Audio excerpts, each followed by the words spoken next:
Welcome to tonight's debate. Now, there is one question facing the reform-minded in Iran tonight: whether to vote or not. On the face of it, a boycott had seemed the most sensible for those who supported the Green Revolution back in 2009 when Mahmoud Ahmadinejad won his controversial second term. Since then, arrests and pressures against opposition forces have continued and indeed increased, according to some NGOs, in the run-up to tomorrow's poll. The two leading opposition challengers of back in 2009 remain under house arrest, and candidates for tomorrow's election have been so closely vetted and controlled that the election of a Conservative had seemed a foregone conclusion. And yet, there are suggestions that something unexpected may be happening in Iran. Hope amongst the more moderate and reform-minded that Hassan Rouhani might benefit from the support of reformists and the split of the Conservative vote. Hope that the Green movement could be turning purple. That's what we're going to discuss tonight with my guests. I have the pleasure of being joined here on the France 24 set by Laurie Dundon, who's a senior fellow, the Partnership for a Secure America. Thank you very much indeed for joining us. I'm also joined by Fariba Hashtroudi, who's a writer and journalist and also author of Ali Khamenei or the Tears of God, although not yet translated in English. I'm also joined here on the set by Ali Fatemi, who's a professor of finance at the American Graduate School of Economics here in Paris. Also joining me tonight, Rouzbeh Parsi, who we've met before in the interview here, who's a research fellow at the European Institute for Security Studies. Thank you very much indeed to all of you for being with us. In a few moments, we're going to go to Tehran to hear from our correspondent, one of the few reporters who's been allowed in to cover the elections. In fact, we can go to him. Technical glitches resolved. Alex, thank you very much indeed for joining us. Tell us a little bit about the mood there in Tehran ahead of the polls opening tomorrow morning. I'm sorry, can you repeat that question? The sound is not perfect. We wanted to know about the mood there in Tehran tonight ahead of the polls opening tomorrow. Well, there's just hours to go before the vote. Polling stations open tomorrow at 8. They were planned to close at around 6 o'clock, but there's usually a delay and it's extended until 10, sometimes midnight. So the race is tightening here. In terms of the candidates that we've managed to see at political campaign rallies, let's say that there are maybe 3 main contenders. One of them is considered to be the Supreme Guide's very own choice. He's his personal secretary for foreign affairs. And that's Sayed Jalili. He was also, until very recently, the chief nuclear negotiator. He will be racing against another Conservative candidate, although he claims he is an independent. That's the mayor of Tehran. And in the other camp, within the moderate camp, there is one candidate now, since the other one pulled out of the race earlier this week in his favor to avoid a dispersion of the vote, and that's Hassan Rouhani. And the whole reformist camp is hoping that he will manage to gain momentum, that these last few days were good enough for him, that he managed to convince voters during his rallies to try and make it to the second round. Rouzbeh Parsi, who's with me here on the set, it was unexpected that the other moderate candidate should pull out, and that therefore this Hassan Rouhani, this moderate cleric, should find himself in pole position and with the backing of a number of moderates and reformists. Well, I mean, to some degree, you could say, yes, maybe it was unexpected, but at the same time, the pressure was there from the beginning to try and find the one candidate, because the lesson that the reformists took from 2005, of course, was that they had several candidates. They couldn't make up their minds on which one to back, and they ended up not getting any one of them to the second round. It is, it seems, this time, looking on the eve of the vote, Ali Fatemi, the Conservatives that are split. Well, because it really doesn't make much of a difference which one of the Conservatives are elected, because they all belong to the same manner of politics. They all take their orders from the leader, and this only shows that the leader no longer has the charismatic influence that once Ayatollah Khomeini had, and therefore you see that he can't even manage his own camp. Insofar as there had been calls for one of them or two of them to stand down to allow a clear run for the other. Since you've written, Fariba Hashtroudi, about Ali Khamenei, is that something that you recognize? Yes and no. It's a little bit more complicated. That's the whole problem with Iran and with all these candidates and the whole regime, actually. The theocracy, under Ali Khamenei had become an absolute theocracy, as he said it by himself, and they had changed an alinea in the constitution for that. But still, we can see that it doesn't work anymore because of the pressure. Internal pressure, first of all, and external pressure. Then between Ghalibaf and Jalili, there is a slight difference that Ghalibaf seems, first of all, to have the back of the Revolutionary Guard, and secondly, he's a little bit more technocrat. As the Iranian says, and all the people that they are inside Iran, when he had been for, I think, 5 years, I don't remember exactly, the mayor of Tehran, he had made some changes in Tehran. But in fact, I agree with Mr. Fatemi when he says that it won't change, unfortunately, for the human rights, for the liberty of expression or whatsoever. Whichever the Conservatives should Absolutely. be elected. Laurie Dunnan, the fact that the Conservatives have remained more numerous in the race to the end, despite moves to try and get someone to stand down, the fact that on the other side, the moderates, the reformists, have managed or seem to be rallying behind the candidacy of Mr. Rouhani, do you foresee that we could be faced with a second round with one Conservative against him? Well, it seems that there's hope that that Rouhani might make it to a second round, that his vocalization of so much of his ability to be able to vent somewhere all the frustrations in the population that are still fighting, desiring to be able to speak out and fight out against repression, that may get him to a second round, but the process is so controlled, it's very unlikely he would make it past that. No matter how much support got into the ballot box, what comes out of the ballot box and is certified afterwards at the end of a second round, it would be quite surprising if Rouhani made it all the way through. Alex Turnbull, to you, who's in Tehran, one senses, though, that there are concerns. According to some NGOs, there have been an increasing number of arrests in the run-up to the poll. Journalists have been arrested. I wonder whether you, working as a foreign journalist, have felt restrictions or how it has been for you trying to carry out your work on the ground. What do you sense in terms of the nervousness of the authorities? Well, that story is twofold, actually, because we are here staying at the hotel where the government has let all of the foreign journalists stay. There's about 200 of us, and of course, in the last 24 hours, one could say that the internet connection is got slower. It's been harder to make calls outside of Iran, and of course, now that's all the time. We don't have access to either Facebook or Twitter, but that's probably the usual. The other side of that story, and that was probably quite surprising, is to see that after the Council of the Guardians of the Revolution vetted all the candidacies, the campaign really started. And it's true that during campaign rallies and when you speak to supporters of the different candidates outside these rallies, you realise that they do say things. They do criticise the former government. They are angry at Mahmoud Ahmadinejad, the outgoing president.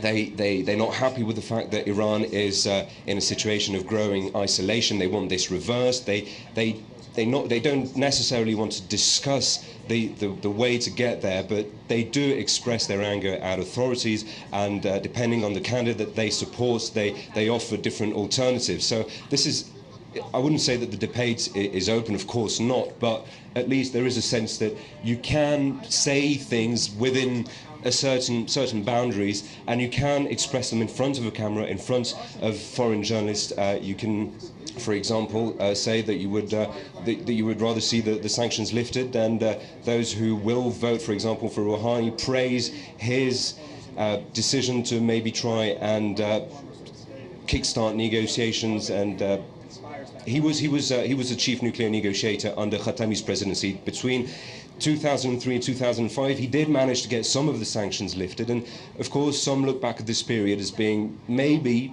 a period when things weren't as bad, when the economic situation wasn't as bad, and this they do say, and this they do explain in front of a camera. Now, one last question to you, because I know that we're going to lose you in just a moment. You obviously don't have access to the social media that you were talking about because of the restrictions, but there is word that there is some sort of buzz going on social media, that people are talking more and more about Rouhani's candidacy, and that more and more people who had probably talked about or imagined they would boycott this particular poll are now urging everyone to come out and vote for him. What is your sense there in Tehran when you speak to people around you about whether or not the boycott's going to stand, or whether people are going to come out and vote in large numbers? Well, it's definitely going to be a game changer. There are different groups within the electorate that will or will not vote, and that will probably decide the next step, if whether there will be a second round or not, whether Rouhani will make it to the second round.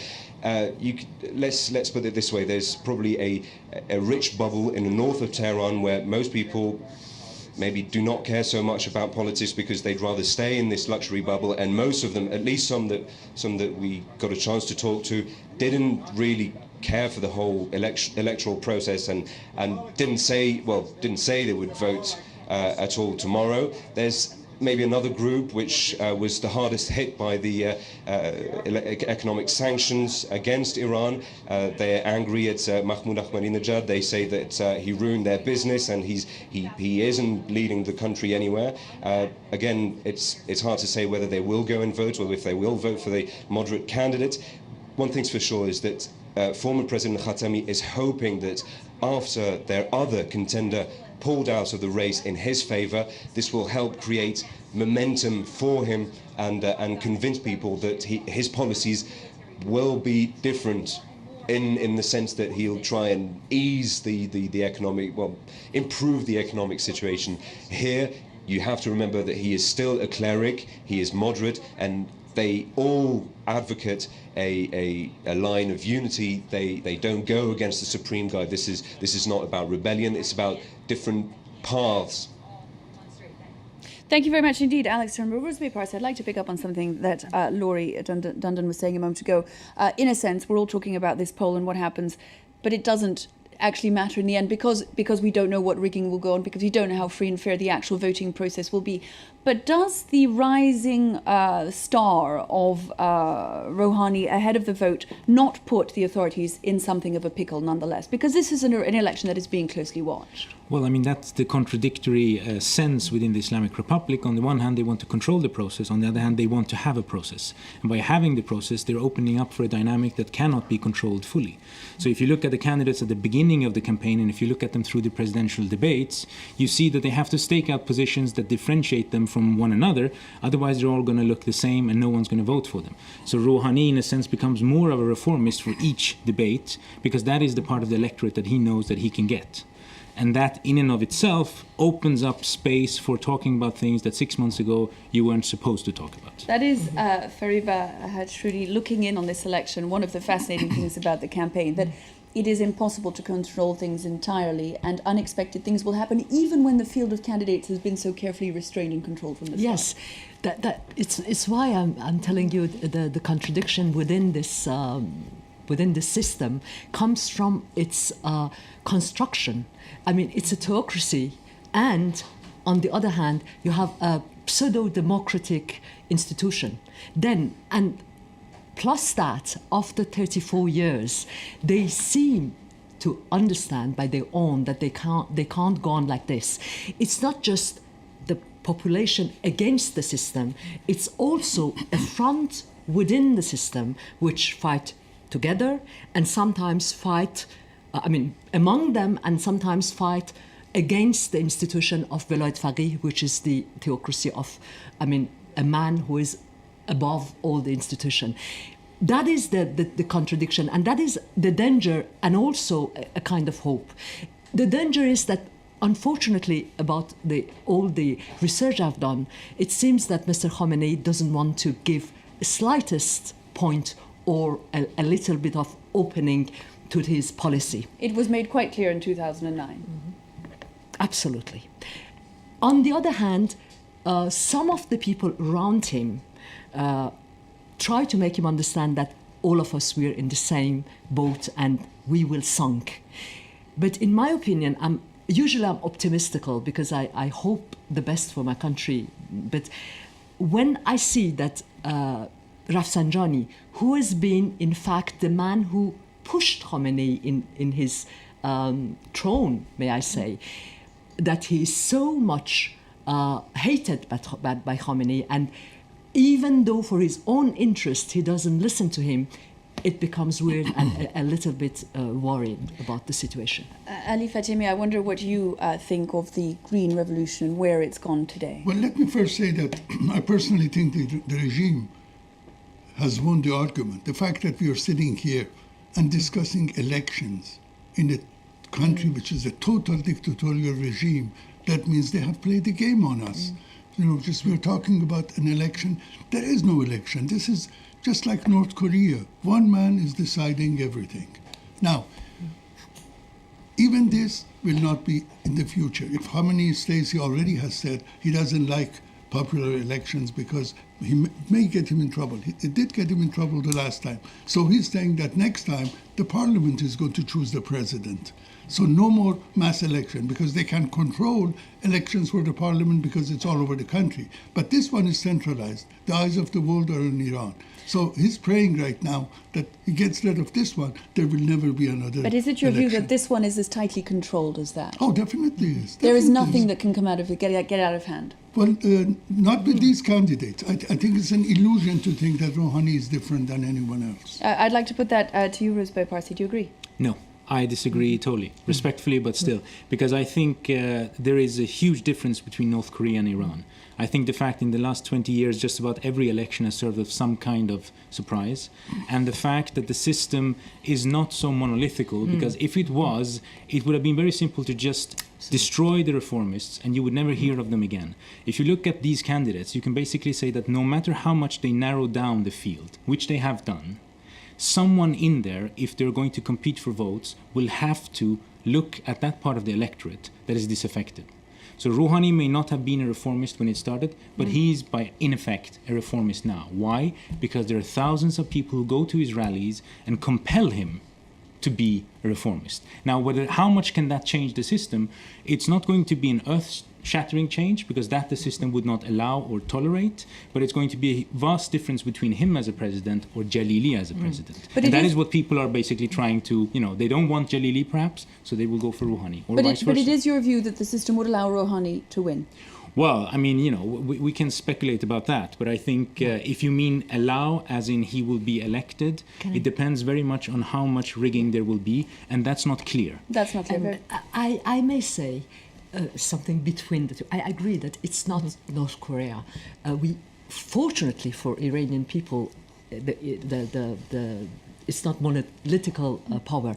But the problem is maybe they may let Rouhani to be, maybe there won't be any fraud there. But what will happen afterwards is important.